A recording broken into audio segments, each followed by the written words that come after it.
taliyaha qaybta lixdanaad ciidamada xoogga dalka Soomaaliya Generaal Maxamed Sheekh Cabdullaahi oo safar shaqo ku yimid degmada Diinsoor generaalka oo salaan ka gudoomiyay Itoobiya iskugu jira ciidamada xoogga dalka Soomaaliya iyo ciidamada daraawiishta koonfur galbeed taliyaha oo booqday taliska ururka 154aad ciidamada militariga dawladda Soomaaliya taliyaha oo sidoo kale booqday saldhigga booliiska degmada Diinsoor iyo xirooyinka ciidamada taliyaha oo gabagabadii goob fagaaraha kala hadlay ciidamada iskugu jira militariga iyo daraawiishta koonfur galbeed Soomaaliya ayaa kula dardaarmay إلهي قبص نبيك صلي اللهم صل على محمد برشا فايل كل دتكبر شيء نيك سان ديكورت دتكبر شيء نيك سان ديكورت أنا ما يمل رجال جنرال محمد شيخ عبد الله تليا غيب تلحدنات قصو يا أها دتكبر شيء وورها دتكبر شيء كل هذا سبردان إذا كفرح سنجيك أنا سيد كوي أنا يو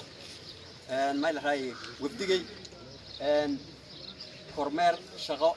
دقمة الدينصور لما كاسنا أنا سين لكلما لما لقيب أورك بقول كنتني أفراد يو أورك دراويشته دينصور أو نهدرها جاهين إني أرد سكمل نغتان مجا أورك نيورك هذا دونا إن شاء الله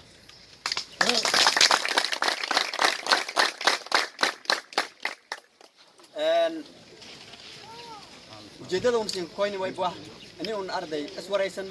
ani uun ogaan xaaladii nololeed difaaciyadii wada shaqaynta arday degmada iyo ciidanka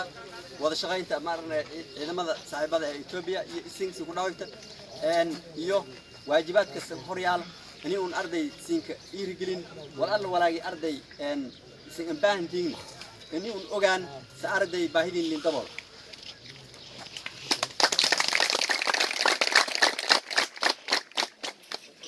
ogna duruufo badan oo duruufo adag oo arday geeka Soomaaliya ku jirta yaqayb ku etin gaar ahaan degmada Diinsoor degmo runtii go'doon ani ataya oga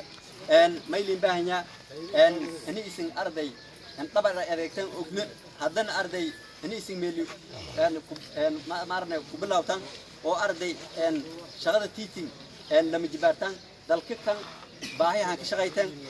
erigna ka shaqay doontan insha Allah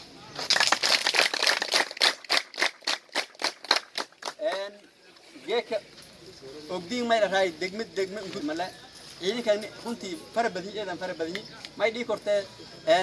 hareeraheena tuulooyinka yaala oo siin ogdiin ani arday roogan afar qof oo burcad oo shabaab